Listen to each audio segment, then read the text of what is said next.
Buhay Lakwatsa. An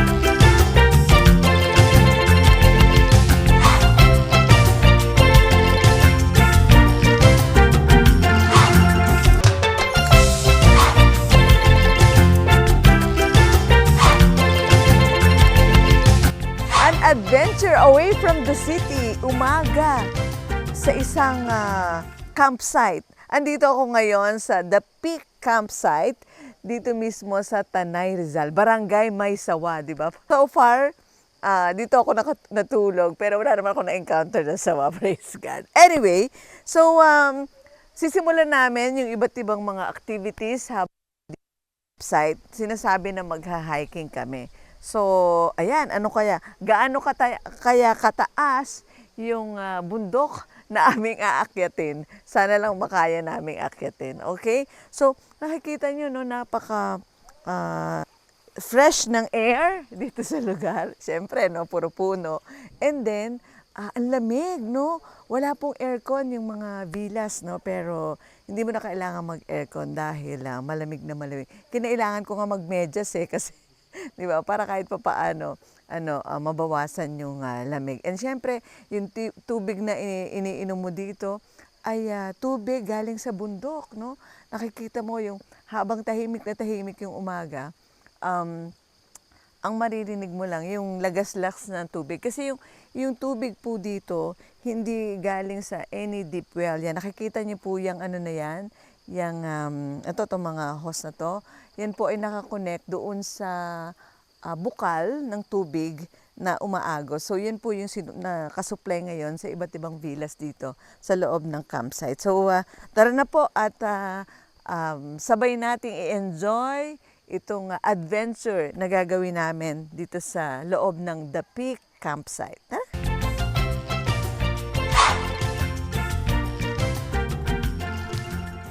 Good morning, Jason! O, saan tayo pupunta? Sa Pugad po, tas barko.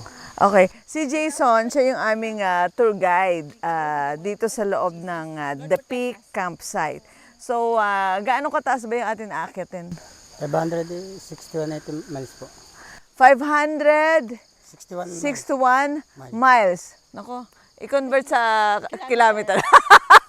Sabi gano'n eh. Sige. Mga 2 kilometers daw po yun, mga ganon. And then pataas ng pataas. Hindi naman po masyado kasi paikot-ikot po yung daan. Okay. Sige. Hindi po straight na daan. Oo, nandito tayo sa Barangay Maysawa. Tama? Wala naman sawa dito? Wala naman. Wala, sige. Barangay At dahil dyan, tara na. Barangay lang po. Okay, barangay lang yan. Sige, Jason. Matagal ka naman ng tour guide? Matagal na. Matagal na. O yan o. Pakita mo naman yung pangalan ni Kuya sa likod. The Peak Campsite Tour Guide. Yan.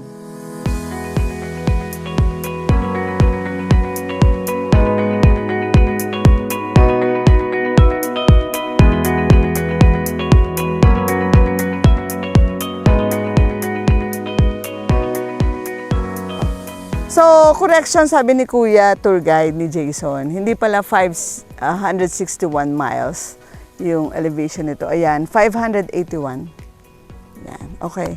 Pagbaba namin, kukonvert namin into kilometers. Ayan, so nakikita niyo po ba yun? Yun, tatargetin pa namin yun na another destination. So, hopefully, ma-reach po namin yun. And from there, ayun, pwede na kaming bumalik. Pero may konting challenge nga ayun po, talagang napakakapal ng ulap ng papawirin, ng kalangitan dito sa may Mount Pugad. Pero sana hindi naman yung sobrang ulan, lakas ng ulan, Lord. Basta, Lord, protect us. Konti na lang! And finally! Naku, meron doon. Alamin. Sige. Partner! Nako, I'm sure. Kaya mo to. Nako, parang I doubt. Hindi. Joke lang, partner. Pero, ayan, ha. Hindi ito hindi ako fake fan ng hiking. Nako, fake fan. Totoo to. Yes. Ayan. Okay. At, ayan po. Halika, Premi. Ayan. Yung, 3 good vibes girls na kasama ko dito.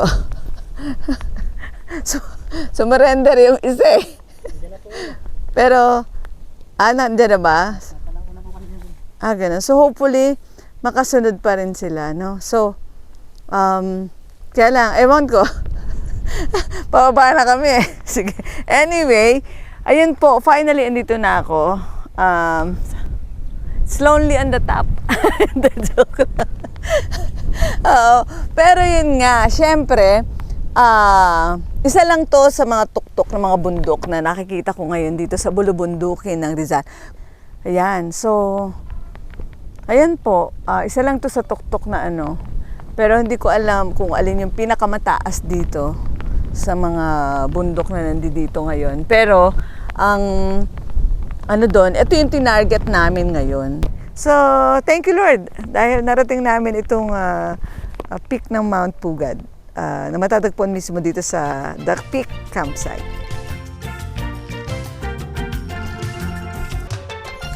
So, una sa lahat Lord, alin ito, thank you for the protection.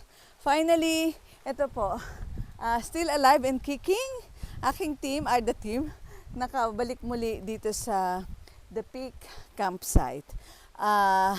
Matapos ang ilang dapa, pero kagaya ng lagi ko sinasabi, parang buhay, babangon ulit para magtagumpay tayo sa buhay, right? So, lahat kami nadapa, pero laban lang, sabi nga, di ba? Kaya, ang galing talaga. Ang galing nung, daming lessons sa pag-hike, no? Tapos, along the way, di ba nakita niyo naman yung, may nahawakan ako ng mga tinik-tinik. Ayun, hindi kasi ako familiar sa bamboo. So, pag may hinawakan ka pala dong part, maraming mga malilit na tinik. Tapos, merong ano pa yun? May bato. Ayan, nasugat ako dito. Pero, okay lang. Fine. Ang importante, still winner.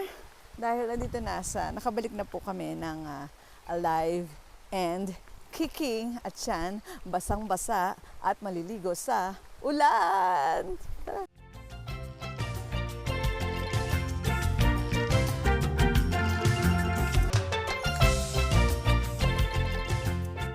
Hello everyone! Finally, nakaharap ko na si Miss Olive Astrande. Hi, Ma'am Olive! Hi po, good morning. Fresh na fresh! Grabe!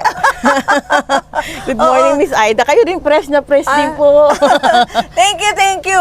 So, grabe, iniikot ko yung The Peak Campsite and then ang daming adventure, daming activity na pwedeng gawin. Pero kwentuhan mo muna kami ng mga impormasyon na nakapaloob dito. Okay, bakit ito ang iyong ipinote up na negosyo muna? Ito po. Kasi namamasyal lang po kami dito sa Tanay. Tapos po may nakita kami isang bundok na parang maganda. Kaya nga po, nung malaman namin, inaalok naman po nila sa amin. Oo. Tapos po, nung akala nga po namin tong area to patag lang. Tapos nung pinagamas na po, pinaayos, yun pala, ganito po ang itsura nung area namin. Kaya, meron po kaming 3 bundok na kasama. Okay. Kaya po, Peak Campsite ang pangalan ng campsite namin. May 3 pong bundok. Okay. Mount Binutasan, Mount Pugad, Okay. saka Mount Phoenix. I see. Opo. Ito pong areang to, itong campsite na po, na ito, para sa yung mga anak po namin ang namamahala dito. I see. Okay. So, ma'am, ayan, isa-isahin natin. 3 bundok daw. Yung Mount Pugad, bakit may nakadikit na Mount Pugad? Kasi po walang pangalan ng bundok. So, nilagyan ng Mount Pugad. Pinangalanan po ng mister ko. Wow, ang galing naman. So, anyway, mamaya, aalamin pa natin yung tungkol doon. So, kailan po naitayo itong The Peak Campsite? Ito po natuyo noong September 8, 2019 po. 2019, September 8. Di ba, pagkatapos noon, come December o January, February 2020, nag-COVID pandemic. So, paano nangyari? Oo. Yun nga po opening po namin dapat nung March ng 2020. Yung formal opening. Yes, kumbaga. formal. Kasi soft opening po yung September 8, 2019. Yun nga po, nagulat na lang po kami, hindi pala kami makakapag-open dahil po COVID na, may pandemic na po pala. Oh, I see. Ako. Oh, anyway, so maagang challenge pala Oh, 'yon, yeah. ano? Pero very obvious naman na nalampasan ng pamilya ni Ma'am Olive yung mga challenges na 'yon, particularly yung COVID. Dahil ito ngayon, balik operation. Kailan kayo nagbalik operation after that? 2022 po. 2022. O, balik na kayo. Opo. Nung mga 2021 po, 'di ba nag-o-open po nung dahil sa COVID, nag-open po sandali. Konti-konti. Opo, Slowly. nag-open po. Pag nag-close po ulit yung close po ulit kami. Pag may advice pong open ulit kami. Okay. Close open nga po eh. Ayan. Okay, napakalaki nitong The Peak Campsite. Gaano kalaki to? Kasama to po be exact. yung tatlong bundok, 10 hectares po siya. 10 hectares. Dahil sa laki na yon, ano-ano yung facilities, amenities na pwedeng ma-enjoy dito ng mga gustong pumunta? Yung Peak Campsite po, ma-offer po namin yung unique na bahay na pwede nilang i-accommodate o pag-stay yan pag gusto nila dito. Okay. Isa pa po yung weather dito sa Tanay. Malamig po siya, parang Tagaytay. Okay. Parang Baguio minsan po. Tapos po yung aming Dutch tub heated pool po. Oh, okay. Opo, yung Dutch tub heated pool po namin, pwede kayo maligo ng maaraw o malamig. Kahit po malamig, pwede kayo mag-swimming kasi po heated po siya. Ibig sabihin, hindi ka mangangambang malamig yung tubig kasi Opo. heated pa rin. Okay.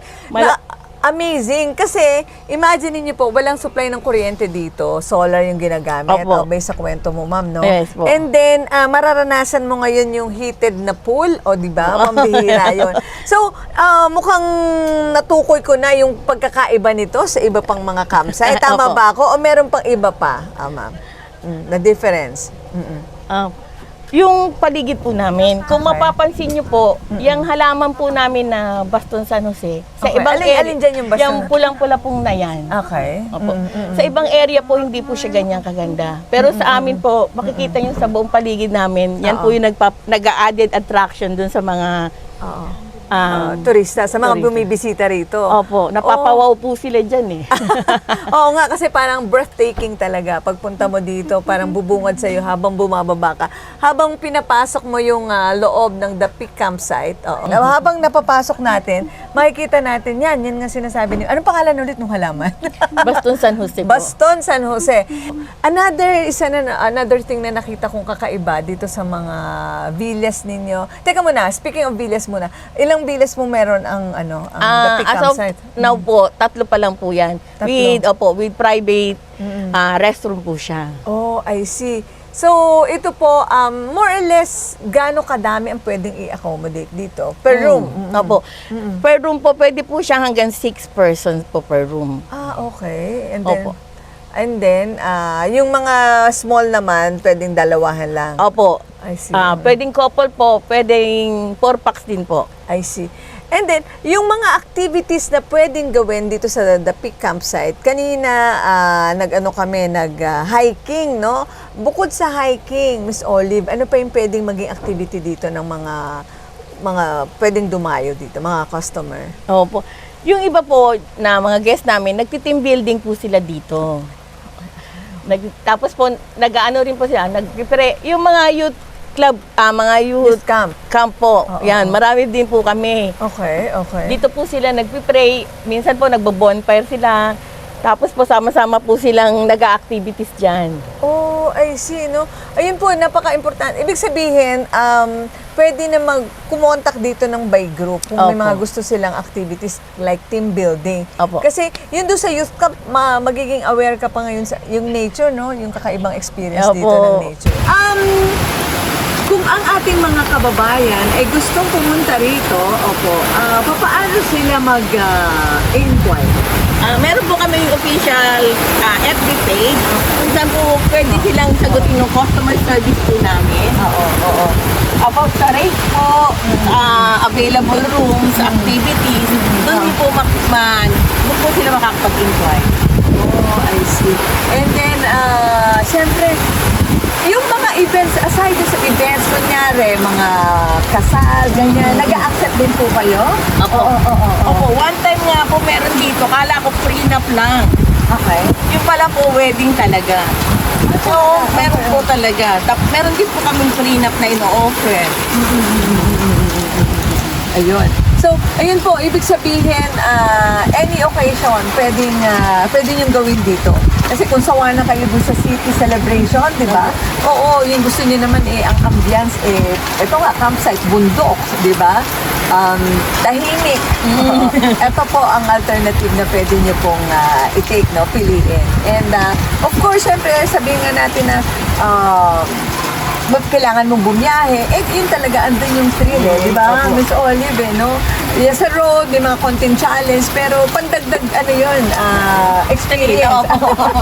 Kaya nga po yung tagline namin adventure away from the city. Ayun. Adventure away from the city. Yan, kung gusto niyo pong pumunta dito sa The Peak Campsite. Oo. Marami, may mga nakita pa ako mga picture, no, na yung eagle, magpapapicture ka, no? May mga ganun din kayo dyan, no? Ayun po. Pag nasa taas po kayo ng maghuhugan, may opportunity po kayong mag-wear ng Mulawin outfit. Okay. Tapos po, pwede kayong magpa-picture doon o tumakbo-takbo doon na parang ibon po. Parang ibon, parang agila. And grabe naman sa mister mo, naisip niya pa yung Titanic. Opo. Parang yung boat na nandoon sa tuktok ng Mount Pugan. Bakit niya naisip yun? Opo, kasi po dito, di ba? Pag nakita po namin sa taas, napakaganda po yung Sea of Love. Speaking of sea, kaya po naisip niya, lagyan ko nga ito ng barko, sabi niya po sa ano. Kaya, na-develop po yung Titanic sa taas ng bundok. I see. Ayun. Di ba po, saan kayo makakakita ng gano'n? Di ba sa Titanic, nasa ilalim ng dagat eh.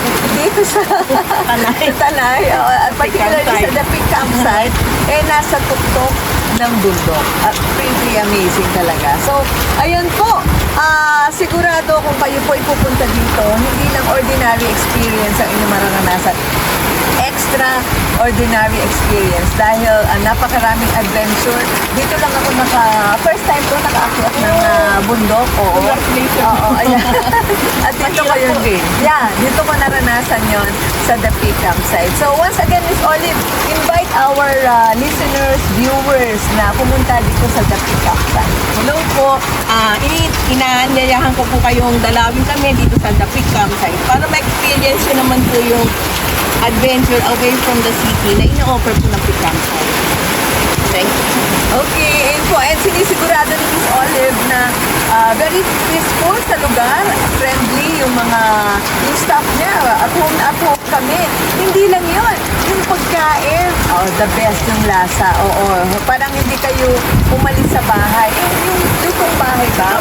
Personalized, yung customized na yung lasa magugustuhan talaga ng panlasa nyo, di ba? So, kakaiba talaga.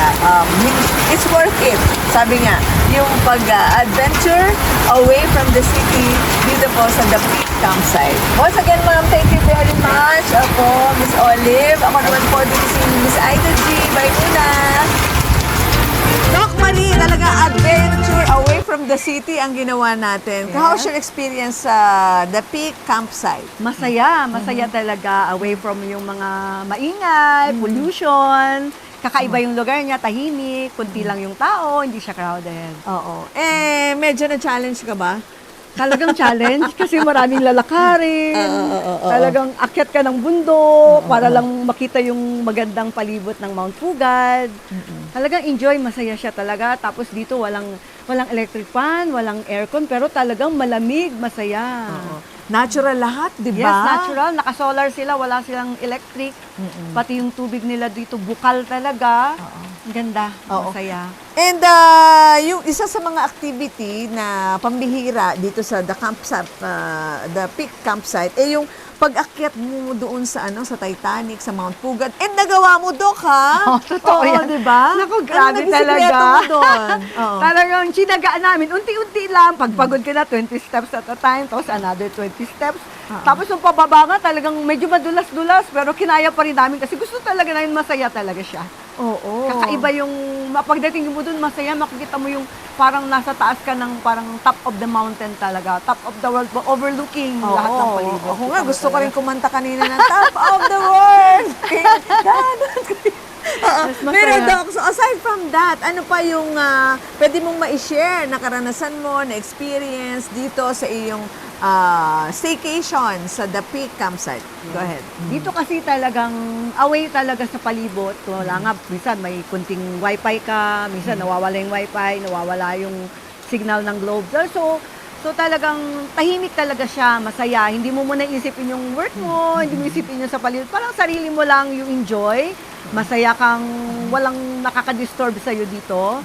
Talagang very peaceful naman siya. Pati pagkain, masaya dahil yung pagkain niya organic talaga, healthy ang kanyang mga food dito. Okay. So, would you recommend it to other friends of yours in the Yes, near this is future? my second time here.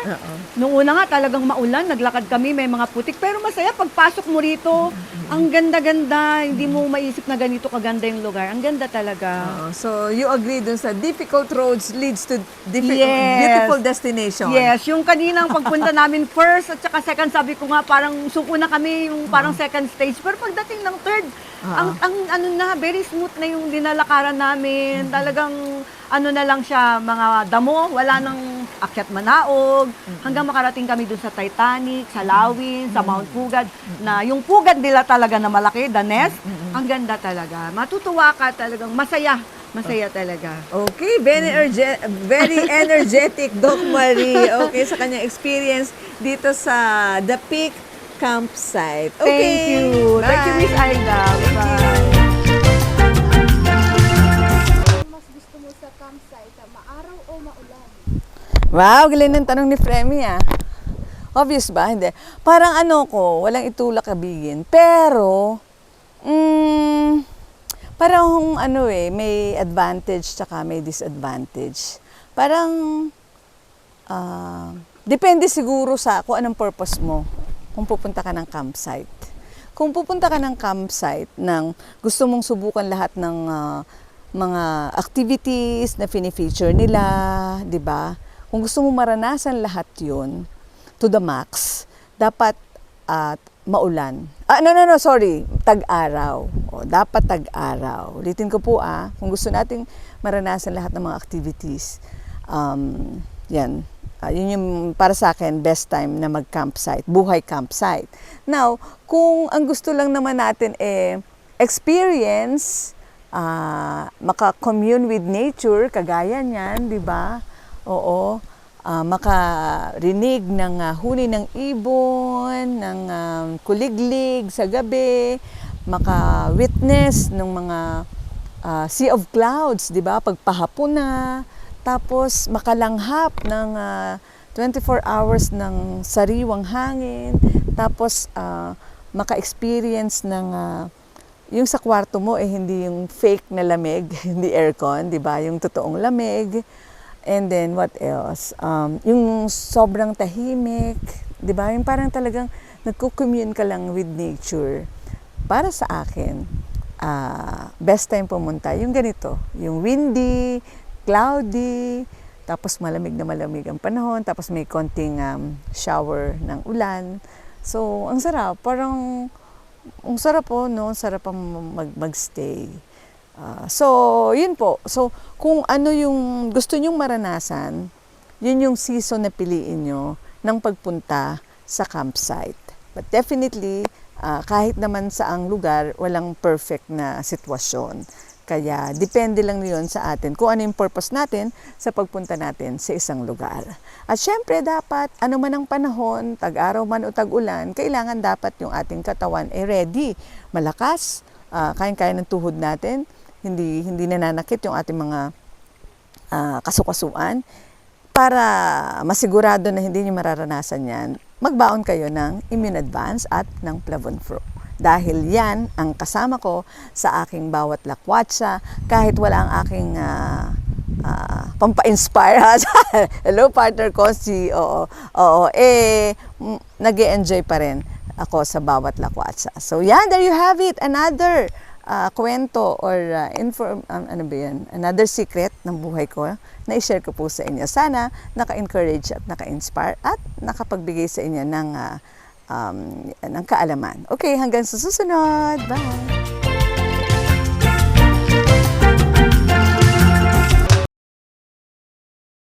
Grabe! Isang breathtaking, wonderful, amazing experience ang naranasan ko po dito sa loob mismo ng The Peak Campsite. Dito sa Sitio Maysawa, Barangay Laiban, oo, Tanay, Rizal. So, siyempre, nakakapagod, pero kaakibat ng pagod, yung karanasan mo na once in a lifetime. And then, at the same time, marami rin akong natutunan and hopefully, kayo sa panonood nyo rin, natuto kayo na doon sa pagha-hiking, dapat yung importante yung mga proper gear, no, na suot-suot, na inihanda natin. And then, siyempre, natuto rin ako doon sa yung bamboo. Akala ko, ang bamboo, yung maganda siyang simbolo nung yun nga, yung buhay ng tao na susway ka lang, sway, tapos ang pagsubok, tatayo ka ulit. Pero, yung pala yun, so once na maka-encounter kayo ng bamboo, iwasan yung paghawak dun sa parang talukap niya kasi ang dami pala nung So, and a lot more. Kumbaga, maraming information na natutunan. So, and of course, mga bagong kaibigan na nakilala dahil yan naman po yung layunin talaga ng buhay Lakwacha. So, sana po, one of these days, i-consider niyo po ang buhay sa campsite. Oo. Kahit dalawa lang kayo o kahit barkada, ganyan. Oo. Particularly dito po sa The Peak Campsite. Kasi naipakita naman po natin yung magagandang activities, amenities, yung pagkakaiba ng campsite na ito komparado sa mga campsite na meron at marami dito po sa Tanay, Rizal. So, palagi namin sinasabi ni Partner Consi, no, dito talaga sa Pilipinas, there's a lot more to see. Love the Philippines. Ako po si Aida Gonzalez, ang inyong Good Vibes Queen. Bye! Buhay Lakwacha.